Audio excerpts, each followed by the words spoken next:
એક બહુ પ્રસિદ્ધ જોક હતી. જોક છે, હું કહું છું કે એક હાથી પાછળ પોલીસ પડી હતી અને દંડો લઈને મારતી હતી, દોડીને જંગલમાં ઘૂસી ગયો.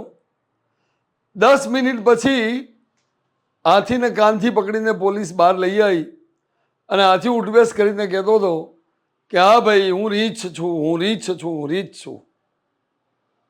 કહેવાનું તાત્પર્ય એ છે પોલીસ કબૂલાઈ લે. રાજકોટની અંદર એસી ખરાબ નીકળ્યું એટલે સિનિયર સિટીઝને ફરિયાદ કરી. વેપારી આવીને એસી પાછું લઈ ગયા, પૈસા પાછા આપ્યા. એ સિનિયર સિટીઝનને રિમોટ આપવાનું ભૂલી ગયા ભૂલથી. એમાં તો ઓળખીતા પોલીસવાળા ભાઈને પેલા વેપારીએ સોંપી દીધું. સિનિયર સિટીઝનને ચોકે લઈ ગયા, નીચે બેસાડ્યા, ટોર્ચર કર્યા અને આખરે હાઈકોર્ટે એ સિનિયર સિટીઝનની સામે થયેલા અત્યાચારની તપાસના આદેશ કર્યા.